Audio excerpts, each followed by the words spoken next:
أعوذ بالله من الشيطان الرجيم.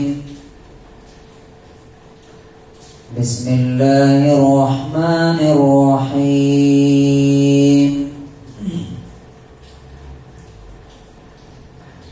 ثم أنتم هؤلاء تقتلون أنفسكم وتخرجون فريقا منكم من ديارهم تظاهرون عليهم بالإثم والعدوان وإن يأتوكم أسارى تفادوهم وهو محرم عليكم إخراجهم أفتؤمنون ببعض الكتاب وتكفرون ببعض فما جزاء من يفعل ذلك منكم إلا خزي في الحياة الدنيا ويوم القيامة يردون إلى أشد العذاب وما الله بغافل عما تعملون.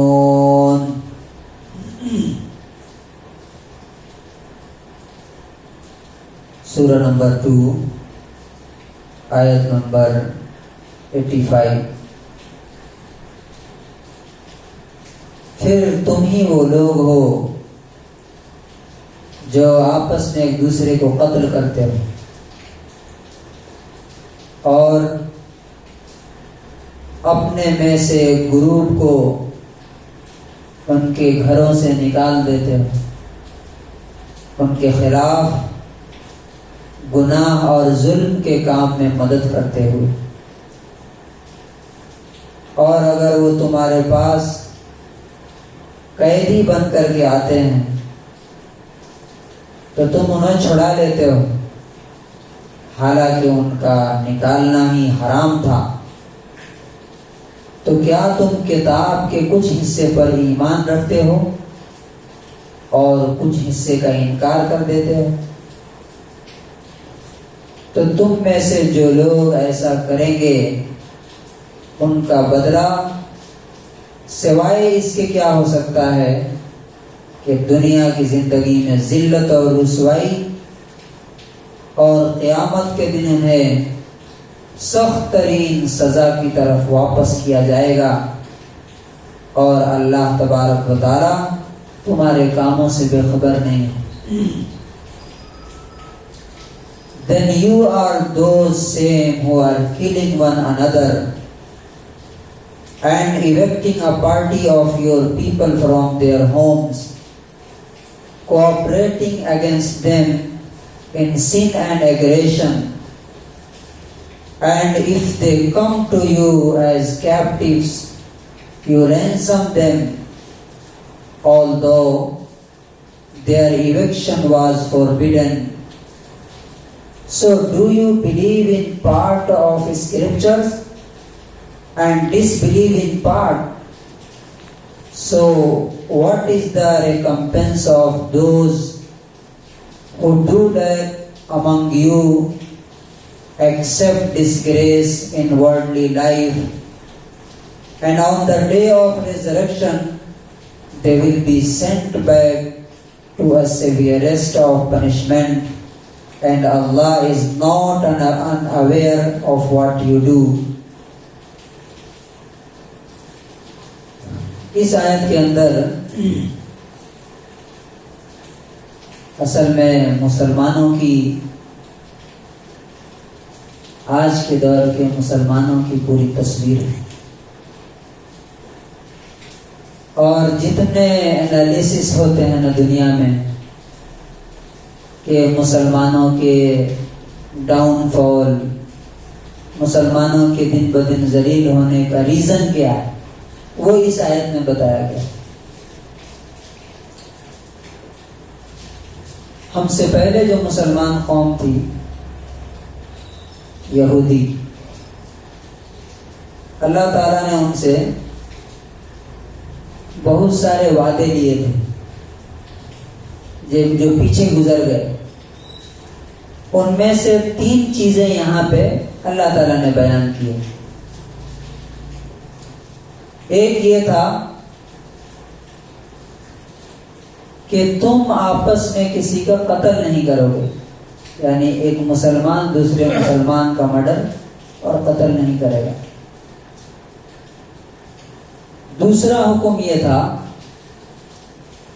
کہ کسی مسلمان کو شہر سے نکالنے کی اجازت نہیں ہے، جس کو کہتے ہیں جلا وطن کر دینا، شہر سے بھگا دینا۔ اور تیسرا حکم یہ تھا کہ اگر کوئی مسلمان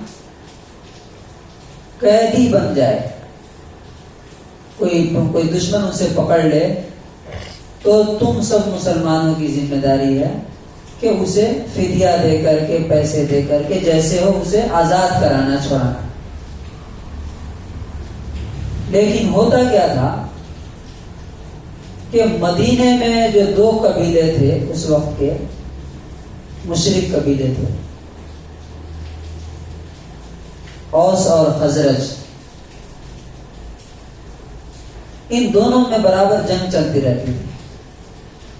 تو یہودی جو وہاں 3 قبیلے تھے، 3 ٹرائبس تھے مدینے میں، انہوں نے کیا کیا تھا کہ ایک گروپ جو ہے ان کا اوس کے ساتھ ہوتا تھا، دوسرا گروپ خزرج کے ساتھ ہوتا تھا، اور جب جنگ ہوتی تھی تو ظاہر بات ہے کہ دونوں طرف بٹ گئے وہ، تو ایک دوسرے کو مارتے بھی تھے، قتل بھی کرتے تھے، اور جب ان پر قبضہ کر لیتے تھے ان کو شہر سے نکال بھی دیتے تھے۔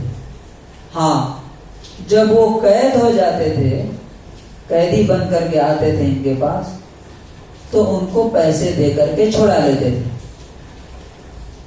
تو اللہ تعالیٰ نے یہاں پہ کہا کہ تم کو 3 حکم دیے گئے، ایک تو تم کر رہے ہو اور 2 کو اڑا دیا، ختم کر دیا، یعنی قتل کرنا اور شہر سے نکالنا، یہ دونوں بھی حرام تھا تمہارے لیے۔ تو یہ 2 کام تو تم کر رہے ہو، اور ایک کام جو تم سے کہا گیا تھا کہ اگر کوئی قیدی بن جائے تو اس کو آزاد کرانا، چھڑانا، یہ تم کر رہے ہو۔ تو کیا تم اللہ کی کتاب کے کسی حصے پر ایمان رکھتے ہو اور کسی حصے کا انکار کر دیتے ہو؟ اس کے بعد اللہ تعالیٰ نے کہا کہ جو بھی ایسا کرے گا کہ اللہ نے جتنے حکم دیے ہیں ان میں سے کچھ کو چن لے گا، کچھ کو ریجیکٹ کر دے گا، تو اس کی سزا کیا ہے؟ خزی فی الحیات الدنیا، اس دنیا کی زندگی میں ذلت کی سزا ہو۔ اب اس آیت کو ہماری کمیونٹی پر اپلائی کیجیے۔ مثال کے طور پہ اللہ تعالیٰ نے فجر کی نماز بھی فرض کی ہے، جمعہ کی نماز بھی فرض کی۔ فجر کی نماز میں کتنے لوگ آتے ہیں، جمعہ کی نماز میں کتنے لوگ؟ تو ایک حکم کو لے لیا اور سیم حکم کو چھوڑ دیا کیونکہ یہ مشکل ہے فجر میں آنا۔ اسی طرح سے آپ دیکھیے، سور کو اللہ نے حرام کیا، اسے تو نہیں کھا رہے ہیں۔ سود کو بھی اللہ نے حرام کیا، وہ کیا کر رہے ہیں؟ اکثریت کھا رہی ہے۔ تو اللہ تعالیٰ کہتا ہے کہ تم میں سے جو بھی ایسا کرے گا اسے دنیا کی زندگی میں ذلت، ڈسگریس، ڈس رسپیکٹ جھیلنا پڑے گا۔ دنیا میں ہر طرف ذلیل ہوں گے، خوار ہوں گے، جیسا آج ہو رہا ہے۔ اور قیامت کے دن سخت ترین سزا یعنی جہنم کی طرف ان کو واپس کیا جائے گا۔ اور لاسٹ میں اللہ تعالیٰ کہتا ہے کہ تم میں سے کون کون کیا کر رہا ہے اللہ کو بتانے کی ضرورت نہیں ہے۔ لوگوں کو تم دھوکہ دے سکتے ہو، اپنی غلطی کو جسٹیفائی کر سکتے ہو کہ میں اس وجہ سے کیا، اس وجہ سے کیا، لیکن وَمَا اللَّهُ بِغَافِلٍ عَمَّا تَعْمَلُونَ، تم جو کچھ کر رہے ہو اللہ تعالیٰ اس سے بے خبر نہیں، سب جانتا ہے، اور جب جانتا ہے تو اس کا بدلہ بھی تمہیں ضرور ملے گا۔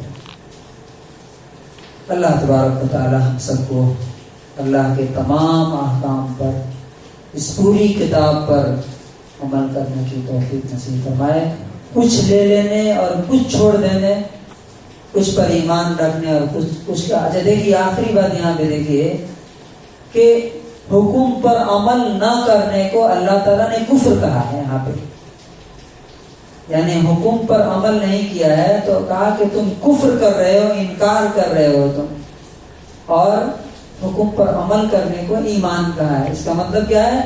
ایمان ہے تو تم پورے کے پورے پہ عمل کرو گے، اور اگر ایمان نہیں ہے تو کچھ کرو گے کچھ چھوڑ دو گے، اور ایسا ایمان اللہ تعالیٰ قبول نہیں کرتا۔ اللہ تعالیٰ ہمیں اس برائی سے بچنے کی توفیق دے۔